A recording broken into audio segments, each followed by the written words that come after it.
vimos o Haiti, foi, né, o país a se tornar independente, liderado, uma independência praticamente, processo todo liderado por escravos, né? E é lógico que nós vamos ter aqui a influência. O que foi, Pinheiro? O que você quer? Tem aluna nova hoje. Vem cá, vem. Dá oi. Dá oi, dá oi, dá oi. Dá oizinho, dá oizinho.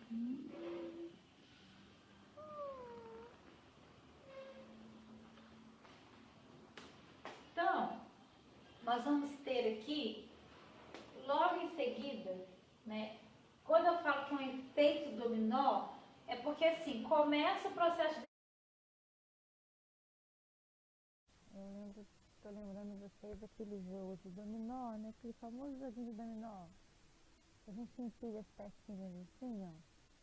A gente derruba, dá um peteleque em uma e todas vão caindo.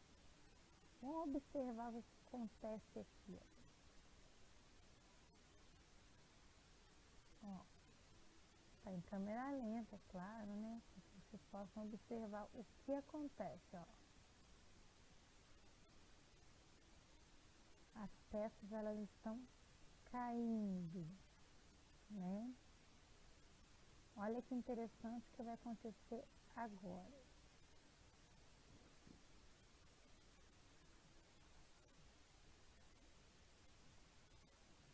Aqui em cima, ó. Olha essa pirâmide que vai aparecer aqui. O efeito dominó na América, no processo de independência da América, foi de cima para baixo, da América do Norte para a América Central, até chegar à nossa América, que é a América do Sul. E aí nós temos todos os processos de independência, que nós chamamos, né, de revolução, que vão derrubar as suas respectivas coroas, né, suas respectivas coroas. Por isso que eu chamo de efeito dominó, porque quando os Estados Unidos ele consegue a sua independência, os outros países da América, independente se é a América Central, América do Norte ou América do Sul, vão ver que lá deu certo e vão começar o processo de independência novamente. Aqui nós vemos as colônias erguidas, e aí agora nós temos, digamos que aqui foi Estados Unidos, Haiti, e começa toda a América Latina. Não tem um mapa da América do Sul, da América Central, né, nem da América do Norte para mostrar como seria isso. Mas aqui assim já dá para ter uma ideia, ó. As coroas vão perdendo o controle, porque os países vão se fragmentando em bloquinhos, como se fossem dominós, e vão caindo, ó. Não os países, mas derrubando e se libertando da coroa. Eu acho muito interessante essa pirâmide, porque mostra exatamente o processo da América do Norte para a América Central, digamos que a América Central é aqui, para a América do Sul. Isso é o famoso efeito dominó no processo de independência dos países da América. Começa nos Estados Unidos, passa pelo Haiti, que é o segundo país, e nós vamos dar continuidade à nossa aula agora vendo os demais países da América. Começa o processo de independência lá nos Estados Unidos da América. Aí o Haiti logo se rebela, em 1804. Só que se nós formos acompanhar essa tabela aqui, nós vamos ver que de 1804 em diante, até 1898, lógico que não está na ordem cronológica, tá? É só para a gente ter uma noção. E alguns países eu não coloquei aqui, que fazem parte da América, né? Eu não coloquei todos aqui, porque senão ficaria muito extenso, mas pode ficar a critério de vocês pesquisarem, tá bom? Então, Vamos esquecer um pouquinho o Haiti, vamos vir para a Venezuela. Localizada onde? Na América do Sul. Quando que se deu o processo de independência deles? A data que marca é 1821, tá?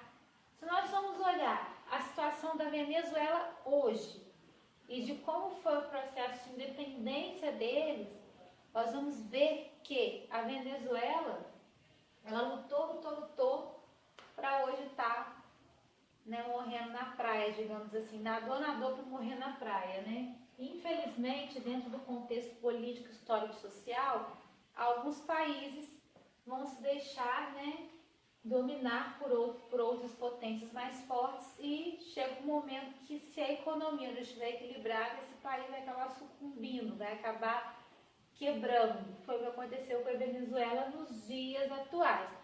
Porém, em 1821, muito antes do Brasil, um ano antes do Brasil, ela se tornou independente da coroa da Espanha. Temos a Argentina com o movimento peronista, né? Mais pra frente nós vamos ver a história de Eva Perón, né? Da Evita Perón, não agora, mas pra frente. A Argentina, ela tem uma história muito bonita, né?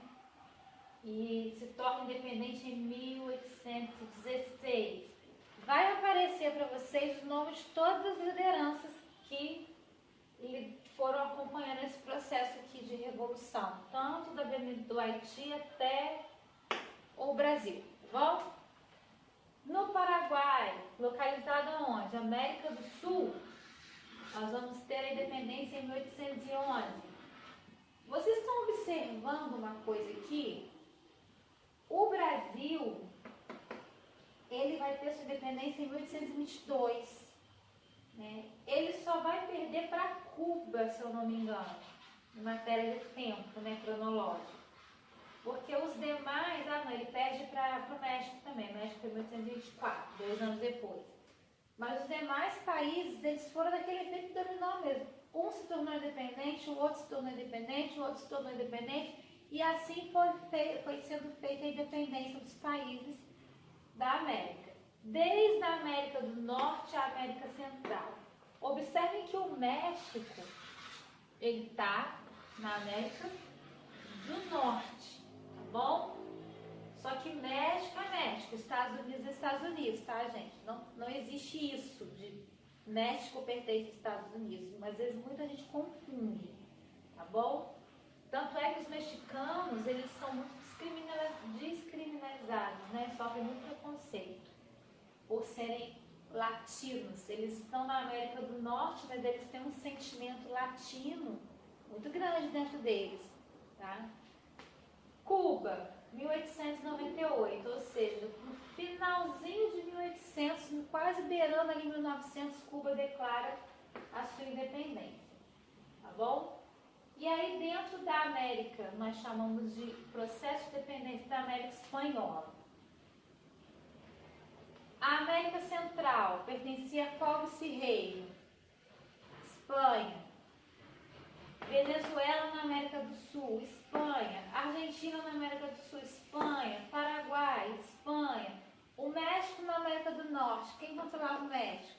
Espanha, tá? E Cuba na América Central? Espanha. Então aqui nós estamos falando dos vice-reinos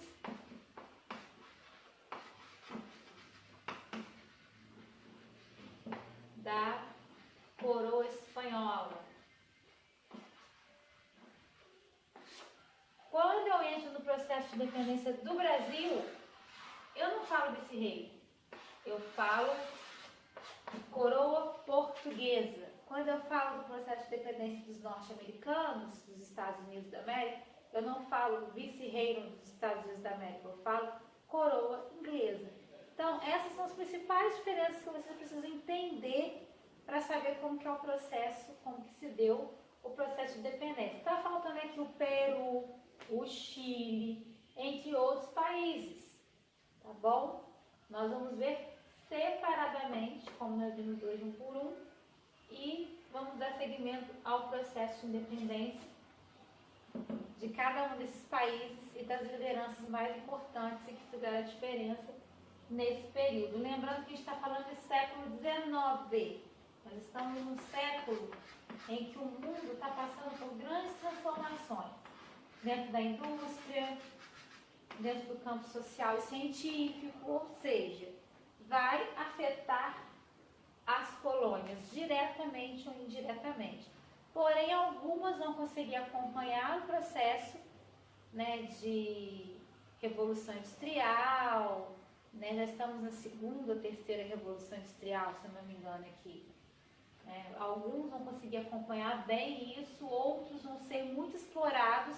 Por isso, quando nós olhamos para alguns países da América, né, e vemos eles como países subdesenvolvidos, nós temos aí a questão das potências maiores, com mais capital, que vão entrar e vão usar da mão de obra desses países, uma mão de obra barata. E aí nós vamos ver essa questão aí da diferença, né, social, política e econômica entre esses países, tá bom? E na próxima aula veremos o processo de independência do Brasil. E é muito interessante, o processo de independência do nosso país também teve muita luta, muita guerra, muito sangue derramado, muita gente lutou pelo nosso país, tá? Nós costumamos olhar muito para a história dos Estados Unidos e achar linda, maravilhosa, mas e a nossa? A nossa também tem as suas particularidades. E é aí que eu quero entrar com vocês, mostrar para vocês a presença mesmo de uma família real no Brasil, que lutou para não separar da coroa portuguesa, mas que teve os seus efeitos aí, né? Seus impactos na sociedade brasileira, e até hoje nós sofremos as consequências disso, tá bom? Um país que se tornar independente, gente, eu costumo dizer que é como o filho que está querendo sair da casa dos pais. É mais ou menos assim, você vive a vida inteira na casa dos seus pais, e aí você tem todas as regalias, direitos, benefícios, né? De repente você grita que é a sua independência, né? Você grita com seus pais, você fala, eu quero ser independente, eu vou morar sozinho, eu vou ter meu canto, não sei o que, eu vou mudar de cidade, né? E aí você sai, só que aí você continua dependendo do dinheiro do seu pai, né, da ajuda financeira da sua mãe, do seu pai, seja lá de quem for. Isso é independência? Não é. Então, nesse processo de dependência de vários desses países aqui, nós vamos ver muito isso. Os países querem independência, mas não querem deixar de receber a ajuda financeira dos seus pais, que seriam as coroas, portuguesa, inglesa, espanhola, né? Então, o processo de dependência é algo muito doloroso, é como um filho que está saindo da casa do pai e da mãe. Tem que ter a sua autonomia, mas ele precisa ter uma estabilidade, ele precisa ter uma renda, precisa ter um emprego, precisa ter, né, uma estrutura emocional, financeira, né? E aí no processo de dependência dos países da América, né, nós vamos ver que isso foi muito dolorido, porque parte das lideranças não queriam desvincular o elo, a ligação que existia com as coroas, tanto portuguesa quanto do vice-reino da Espanha, quanto, né, da Inglaterra. Eles queriam manter aquele elo, queriam continuar recebendo o din-din, a mesadinha, né? E aí nós vamos ter aquele lado que não quer se virar sozinho. Só que para isso tudo tem um preço, né? Então nós vamos ver isso na história do nosso país na próxima aula, como é que foi esse processo de dependência do Brasil. Gravem essa data, 7 de setembro de 1822. Foi o ano em que Dom Pedro I gritou, independência ou morte? Será que ele gritou mesmo? Fica aí a dica, tá? Vamos pesquisar. Vamos fazer um trabalho de historiador.